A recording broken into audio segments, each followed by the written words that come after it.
Welcome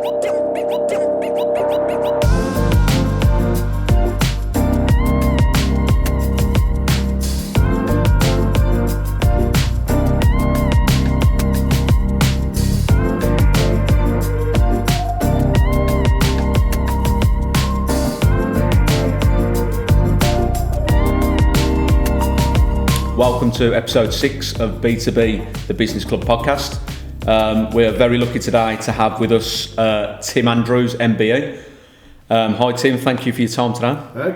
Great to be here. For those who don't know you, I'm sure there aren't many around Birmingham. Would you like to just give us a little bit of a brief introduction to yourself? Good question. Who am I? So obviously my name's Tim Andrews, born and bred here in Birmingham. I, right from a young age, always wanted to work for myself, be an entrepreneur, even though I still can't spell it. You can't say it. I always wanted to be an entrepreneur, and I didn't really know what I wanted to do, but my dad gave me a great opportunity. When he lost his job, I encouraged him to start up in business with myself. So my dad gave me the platform, and it was signage actually. Never done a sign in my life. And I, my first sales call under the umbrella of Hollywood Signs was Birmingham City Football Club. So I phoned them up, asked them if they would like any signs doing, and I always remember it. The guy who was in charge was the commercial manager at the time, the late Bill Caldwell, lovely chap, and he on that particular day was also the receptionist. So he picked the phone up, but he was also the interim manager of the team as well. Wow. So you can imagine this guy was very busy, and he was still not busy enough to answer the phone, so he still answered the phone. And I went, I didn't expect to talk to him straight away. And it was a very, I always remember it, really unnerving that he answered the phone. So I had to go straight into it. My sales pattern, bear in mind, it was the very first sales call I'd ever made. Never been sales trained at all. Anyway, he gave me the opportunity to go in and see him. And he gave me 2 jobs to do, and I said, where do I send the quotes to? He said, we can't pay you. I go, well, how does that work then? But of course that started a relationship where we used to do a lot of work for free, but in return we'd have, contra deals for season tickets, be able to take our customers down to the game and watch it. But of course couldn't find many customers that supported the Blues, so it was quite it ended up just family really. But we had a great time, met lots of really good people over the years down there, and that was the sort of the platform and the springboard, I suppose, to my business career. So Hollywood Monster is the business that is now known. We employ about 50 people, 10 million turnover or thereabouts. I'm involved in lots of other different businesses in a part-time basis, whether it's a non-exec role. So I'm a paid trustee for a funeral business, prepaid funerals. I'm involved in an organisation called Turnkey, which we go and help young start-up businesses that have got growth potential. We take equity stakes in return for us helping with the board. So it's a board that you can't afford. So that's a very interesting business I'm involved in. I'm also I've got a HMO business, so doing small apartment kind of housing. We've got 12 of those, so I do it with a pal. And of course, I started a charity up called LoveBrum, along with 2 other gents, Dave McLean and PJ Ellis, who you both know. And that's it's 9 years old now, I think, 8 years old. But 10 years ago we started talking about it. So yeah, I'm involved in lots of things, quite busy, but I wouldn't like it any other way. And it is great fun. Your apprenticeship, 1985, your first foray into employment, how did that come about? Well, genuinely, I just didn't know what I wanted to do when I left school. I wasn't brainy enough to go to university, or felt that I wasn't. My parents hadn't got the money to sort of pay for me to go away, and so I felt that actually an apprenticeship would be a good start. And actually I was very fortunate when I picked the apprenticeship that I did, because I was offered 5 or 6 different apprenticeships in various different businesses like Austin Rover, Lucas Aerospace and Lucas Girling, I think they were called, and there was a few others that offered me, but I took this one at Highmatic Engineering down in Redditchshire, and no longer around, but they were a great business, high quality engineering, aerospace. But basically what it taught me was how to run a business. So I had 3 months in every different department, and you're getting paid for it. You can't complain at that. And that for me was, I wouldn't say it was my biggest platform to build my business, but it gave me that very, very low level platform to know what I wanted to do, really, and just give me that little bit of experience. Even down there, I spent 3 months in the payroll office, but he said it's transferable to my business now, and I can't look back and wish I hadn't have done that, because it was albeit nothing relevance to what I do now. It was a really great learning experience, really, for me, and just made me feel just a little bit more confident what I needed to do in my own business. So you say you always wanted to be an entrepreneur. But obviously weren't sure what to put that into, because a previous guests speak about they're doing something and then they have that moment on the bus, on the train, where they go, right, this isn't for me, I'm going to do this. So you knew that you wanted to do something. So that apprenticeship then, was it, so you 5 years, 6 years? Just under 6 years? 6 years I think it was, all in all. So in that time you were able to take those skills, and that's when you then went on board with your I spent 3 months in all the different departments, and then I went on to do like a supervisory certificate, and then I did an Institute of Industrial Management certificate. So it was teaching me all these skills that perhaps I don't use too much these days, but certainly have done in my career. And it was a great learning. So, and I earned at the time, I think it was £55 a month. I think £55 a week. I can't remember. It was £50 or thereabouts. And but it wasn't about the money. It was these skills and these experiences. And looking back now, my one lad, he went to university, racked up a load of debt. And my other lads followed the route I went down through, an apprenticeship route, but both of them are in the same industry, and they've both come out of it at the same time with the same experience and the same qualifications, but one's got student debt and the other one hasn't. And I would really, really, truly recommend anybody who's got the choice. Okay, university, there's a bit of life skill and a bit of life learning, going away and living away from home for the first time, but it's an expensive it's a very expensive experience also. And one of the things, talking to other business owners that I do all the time, the biggest problem is always about people and skills and shortage of them, and not getting the right people, and people not being trained, or not the right culture, or having the same culture that your business needs. Well, go and get some youngsters and train them up, because that's how you're going to do it, and you teach them how to behave and how to the DNA of the business. You teach it to your employees when they're young, i.e. old dog, new tricks kind of thing. Best practice for your business. It's really good. But a lot of people overlook it. They haven't got time to train people up. Well, slow down a bit, take a step back, and put some effort into training youngsters up. Then the dividends will be down the line. It's the longevity of your business, isn't it? You're 100% sustainability, 100%. Like you say, bringing someone in, ingraining the culture into an apprentice is much easier than taking someone, isn't it? That's been elsewhere and trying to kind of have them work to the same level that you expect or that you do. 100%. Long time with Hollywood Monster. What have you found have been the changes within your industry in that kind of time? Well, we were hand painting the signs when we started, so people say, "Oh, we're not in the tech industry." Well, I think every business is in the tech industry these days. Look at the cameras around us. It's all about tech, isn't it? And I think every sector has changed completely unrecognisably over the last 20, 30 years. When we first started, there was no internet.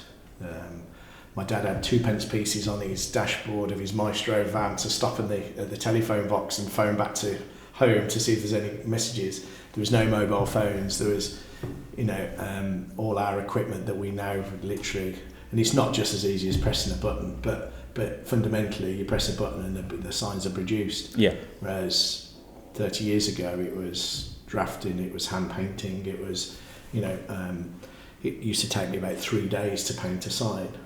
Now it's done in 20 minutes. I always remember that massive Hollywood Monster old school sign that you had at the Blues. Yeah, the one underneath the Jeff Hall, is it? Memorial clock? Yeah. And it still crops up occasionally on the fan pages now. And it's, you can tell the age of it because it's 021 rather than 0121. And our old family home phone number that was. Wow. So it's I've seen so many changes. We could just talk about that all day.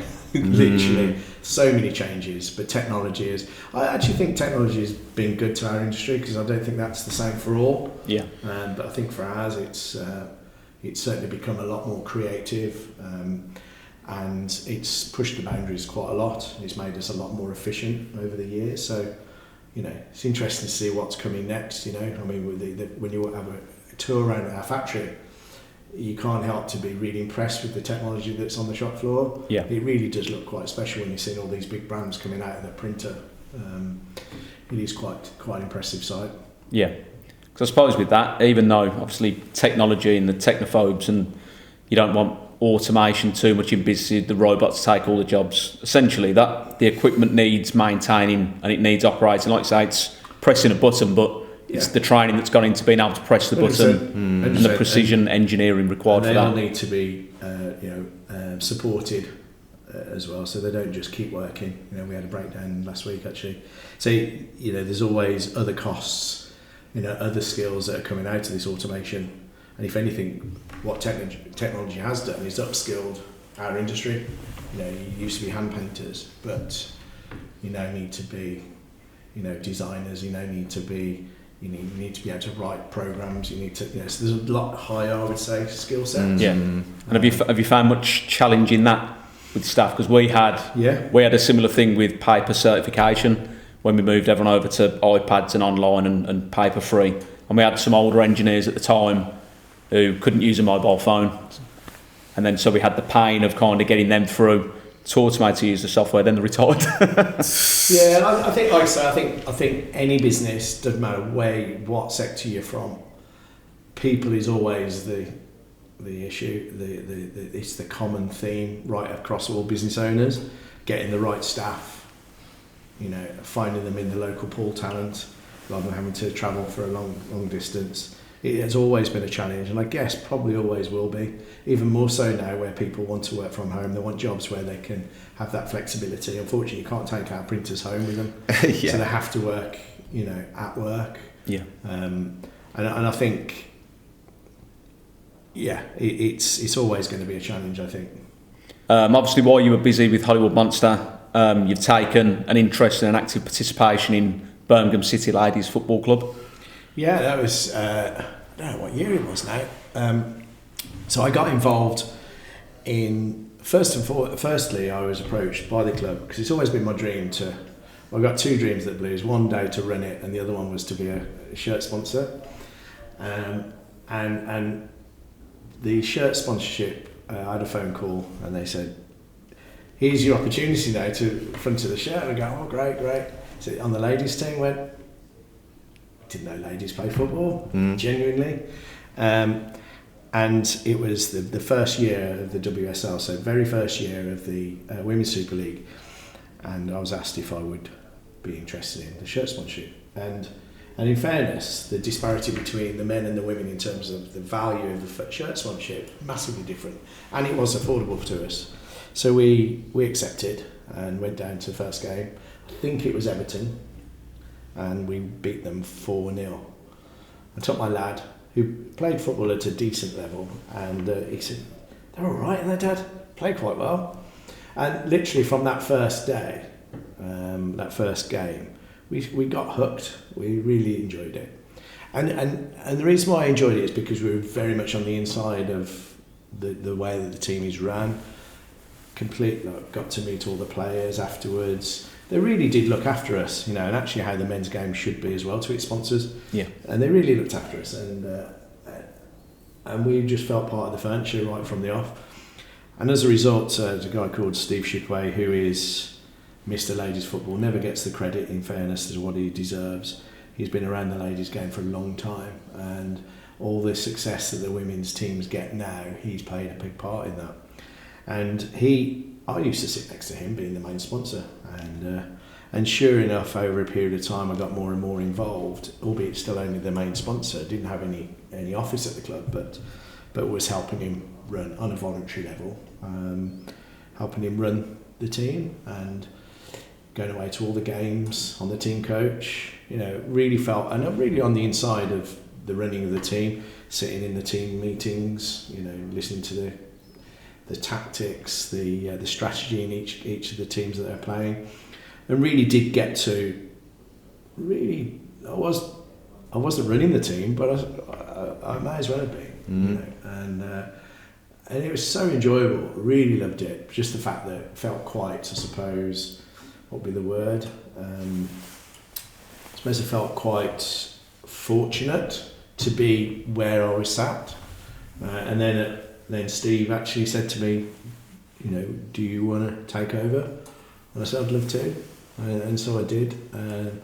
And my last game in charge, which will remain probably on one of the list of the top 10 things that I'm most proud of, was as the CEO of Birmingham City Ladies at Wembley at the FA Cup final, playing against Man City. The previous week or 2 weeks, I'd sold Mel Lawley to Man City, so she was on the opposite side, and it was just one of those experiences that I'll never forget, and so proud to be part of the club. And I think that was probably 5 years of that end when I stepped down. There's 5 years of devoting a lot of my spare time to Birmingham City Football Club, spending my time trying to convert people into thinking that ladies do play football and they can play football. There's a lot of doubters, there still are, but we spent a lot of time and effort demonstrating that actually Birmingham City Football Club has got a decent women's football team. During the time I was involved, they won the FA Cup, Champions League semi-final, which has never been heard of really in Birmingham City terms. League Cup final 3 times, I think it was. We lost every single time. And then we lost the League Cup final to Man City at Man City's ground, which I don't know why it was played there. Yeah, that's a bit, yeah. And then the last game, as I say, we runners up to the league on 2 occasions. So we really did overperform for where our level was in terms of what our budget was. We had ownership, the Chinese ownership. Well, it was the previous Chinese ownership that I was working for. Carson Young. Well, it was Carson Young. Never met the guy. And then on the Man City final at Wembley, which I haven't really told many people, but of course everyone's going to hear this, but Dong came along and asked me to move out of my seat, and the Royal Box, literally the World Cup was 2 foot in front of me. I was sat next to the FA dignitaries, and he asked me to move because he wanted to sit there, and I didn't even know who this guy was. He was first in office. Total disrespect to everyone around in the football club, so I got up and moved to the second row, which is fine. I still had an awesome view, but this guy just walked in, and but we wasn't aware that the club was going through a change of ownership. Even on the inside, we didn't know, and of course, we all know what happened to Dong and his merry men. They nearly, I think, killed the club, and thankfully the ownership that's coming now. I think everyone's waiting. We're on the brink of something of success, I would say, and there's a lot of talk about our relegation. There's been, that shouldn't have happened. But genuinely, I don't think it's as bad as it may feel. I think it gives the opportunity for the club to reset. I think Gary Cook is, he's made a bad decision. We all know that about Wayne Rooney, but the amount of decisions he's had to make, in the very short space of time that he's been at the club, I'd imagine if he's only got one wrong out of all those decisions, that's much better ratio than most CEOs in the world. So, you know, I think he's got to be given a little bit of slack over that bad decision. Still don't understand why it was made, but it was, and but who knows? We could have been still in the same position regardless. So, and that we'll never know, will we? No. But yeah, it was a great experience, and something that I think most people never get to experience. You know, because it's, you know, when I say that I've won the FA Cup and I'm been sat at in the director's box at Wembley in front of, I think there's 46,000, I think there was. Wow. Yeah, it's quite a proud moment, really. And bearing in mind, I'm only a side maker, and you know, and just the fact that I was in the right place at the right time. I put a lot of effort, and I was never paid a single penny. I put a lot of time and effort into the ladies' game, and you know, I used a lot of principles that I've learnt at work into football. A lot of people say, "Oh, you're not from football. How can you run a football club?" But I promise you now, there's only one single difference between football and normal business, and that's the football team. You know, but actually, all the principles of motivating a team are all the same. That was going to be one of my questions, actually. How did you find interchangeable skills from? Yeah, 100%. It was completely interchangeable. Even down to, you know, like sort of reps and agents in the game. We get them in any industry. Yeah. They might not be as, should we say, greedy. I don't know if that's the right term, but you know, they make a lot of money out of an introduction. They're called recruiters in our industries, aren't they? You get them in any industry, yeah, and not only that, just middlemen, you know. And so it's no different, really. It really isn't. And as long as you keep, I always reuse the football terminology in my business. Actually, you know, building a team is like building a team of football. You get the right people in the right positions, and you'll do a good job. But then it's about motivating them and the culture. Yeah. Again, it's the same role reversed, you know. And a successful football team, and we've had quite a few, and Villa have done very well this year. They haven't got the best players in their team, but they've got a really good team spirit. Leicester, a few years ago, they certainly weren't. They'd probably got, I would say, lesser players than what Villa have got, I would say, and they demonstrated that you don't have to have the best of everything to actually have a successful team, and I think the same in business. And I certainly found that at Birmingham City Ladies. We didn't have the best players, but we had a culture and we had a team spirit that was second to none. And, it must be quite nice now for you to see, obviously, with how involved you were with the new ownership, the investment that's going into the women's team, because I think we all know it was well documented, wasn't it, that it was borderline neglect, wasn't it, financially? Yeah. In the previous 10 years. So just to give you an idea on where the women was at, I couldn't get. I got a few games in the end, but couldn't get them onto the St Andrews turf. Couldn't even get them into the training ground at West Hills. So I had to beg and borrow different places. We were training on old rugby pitches at Old Sills. We were playing in the middle of Tudor Grange running track. We used to have to stop for half an hour when the old people used to hire it at, I think it was 11:30, so they can have a walk round. We had to stop training for that. You know, bear in mind we were competing with the likes of Man City.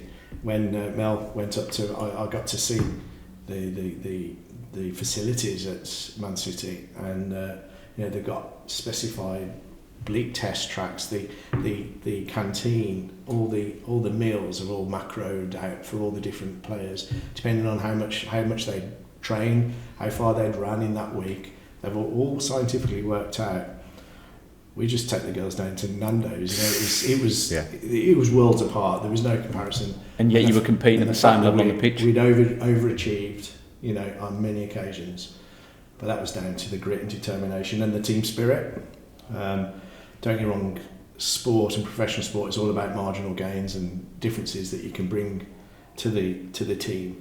And technology plays a big part in it. You know, we didn't even have GPS vests. I was begging them, borrowing them from the main first team. In the end, we got some that were from the sort of these were old vests from the community department, and that's how bad things were, but we still managed to achieve what we achieved. That's phenomenal. And actually, when I left, the investment went. I don't think it got any worse, but obviously the game has progressed such a lot. So staying the same is just not where it needs to be. Yeah. I really don't know what the budgets are these days. Well, they're suffering now, aren't they? Well, they got relegated. I don't think this season has been as good as what they'd hoped. But I think they finished sixth. Such a lot to make, a lot of ground to make up. Yeah. So actually, in reality, they've probably achieved quite a lot. But they've been left behind because they haven't had the investment that all the other teams have. And, you have to look at the likes of Arsenal and Chelsea and Man City. Even the crowds that they're getting in their games, they're just selling out, aren't they? Thousands. Yeah. And I think the average attendance when I was at Blues was something like 1,400 at Solihull Moors, which was a great attendance in them days. But now that would be chicken feed in comparison. So the game's moved on an awful lot. It's a crying shame that Blues didn't keep up with them. They've got a long way to come back now. But what is really nice to see is that the new ownership it appears they are putting a lot of money into and it's not just about the money on the pitch, it's about the facilities around it. And Blues were very fortunate. The year that I stepped down, there was the World Cup. I think it was the World Cup, and there was 8 players in the England team that were ours or had been through our setup, in the youth setup. So it just showed where the club was at. And now you've got 1 or 2. It's completely lost, the charge that we had. But it can come back, and like I said, by the sounds of it, with the new ownership, they're putting a lot, and they keep talking about the ladies' team. And this is really, really good to see and to hear. The old ownership never give a damn about the ladies. They really didn't. I remember the email that became public. I think one of the senior players about the duty of care had to mention a duty of care to their employer. Like what was and wasn't being done for the welfare and things like that. It was embarrassing, wasn't it? It was quite shambolic. a few examples when I was the CEO. It was quite dreadful. Players that had been injured, and we're having to get them private attention because they were just sat on their normal NHS waiting list. It was dreadful. But like I say, I think that's all in the past, and I think and it's great to see because there's success on the horizon if that is the case. And they've still got the nucleus, and it's still Birmingham City women, and I think the future is, very bright for both men and women. Yeah. And I do genuinely believe, and I've said it for a long time now, we need is an owner just like Man City, because we were in exactly the same place as Man City, or Man City were in exactly the same place as us rather, 20 years ago. It used to be not a local derby, but it was the big game of the season. Yeah. And we were carbon copy of each other. We were the smaller team in their city. What is it about? They've had a load of money thrown at them, and maybe this ownership is the ownership that can emulate. And they keep referring to Man City, so I'm fairly certain that's what they want to create, another Man City here in Birmingham, which is great for our city as well. Yeah. We need 2 really high achieving football clubs in our city. Do you not find that kind of part of the problem is not even, obviously these men's football fans, traditionally men, families, your kids go with dads, whatever. Do you not find the media narrative of trying to force women's football and men's football, like the thing with the Euros, the men can't do it, the women can, and then that creates like a border where they've got the traditional fans. Oh no, and that's where you get. Oh no, it's not as good as what. Like you say, it's a completely different thing, isn't it? But the media, the push is take women's football. It's the same as men's football. They're doing just as well. They've won a trophy, the men haven't, and kind of creating that kind of headbutting. Whereas maybe that's in retaliation, maybe to a degree, because I know personally a lot of girls that have come through the game, made a real big name for themselves in the game. but they're still ridiculed. Like Karen Carney, for instance, you know, Legend. good friend. I had this conversation with one of my Villa fans on WhatsApp about Karen Carney because she was commentating. Yeah. You know, what's Karen Carney ever done? So I sent him all her achievements. And what she has done is she's changed the face of the women's game, 100%, and she's devoted her life to it, you know. And as I'm so close to her, I've seen what she's done, right? A lot of people perhaps haven't, and then they just think, oh, she's got into the game because she's a woman, you know, and playing that agenda. And honestly, she deserves every accolade that she gets given, positive accolade, because she's done so much for the sport. And there's lots of people like her. Yeah. And the game wouldn't be so successful as it is today if it was not for the likes of Karen. But going back to the men and the potential of the women's game, you know, obviously we've seen huge crowds, in fact sellout crowds that have sold quicker at Wembley than any other men's team has done before. So there's a huge, but it is a different feeling when you go to a women's game. It's more of a family atmosphere. I think it's superb if you know, every man has a wife, has 2 kids. The chances are one of them's going to be a girl, and that man wants to take his daughter down to a football match, you know. Yeah. And I think the women's game gives the girls the ability to go into a game that they feel comfortable, and the women's sport for me, the women's game for me has huge potential, just that alone. And I've definitely been proved right with Wembley was sold out. It was something like 3 hours, wasn't it? 90,000 tickets sold for one of the women's. I think it was one of the World Cup one of the what do you call it games. Qualifying games. Yeah. And literally just broke box office records, you know, which is amazing to see. Yeah. When we won the FA Cup, this is a good example where the games come from. So we were live on BBC for the FA Cup final at Bristol City's ground, playing against Chelsea, and the game went to penalties. But BBC didn't show the penalties; it went straight to Emmerdale Farm. No. And that I think it was Emmerdale, not Emmerdale. EastEnders. And that shows where the games, because you'd never get away with that now. No. But and actually, why was the FA Cup not played at Wembley that year? But it was played at Ashton Gate. We had a great day, obviously. Winning the FA Cup was just amazing. But so much better it would have been if it had been at Wembley, and deserving so as well, you know. But it was such a great day and such a great lift for the club as well. But we were surrounded at that time, you know, by the fact that Birmingham City Football Club men's team didn't want the ladies. Yeah. And we were by far the most successful team at the football club, and like winning the FA Cup, being a Birmingham City fan, I think it's fair, you know, whilst you shouldn't compare the games, I think it is fair to. But you can be proud and support. Still Blues, isn't it? Yeah, that's the FA Cup. And we are one club, and that's what these new owners are. Really, truly, they are treating it as one club. Even the end of season awards night, you know, I had to really beg them to be part of the men's because they didn't want it, and they wouldn't even give me 2 tables to put the players on.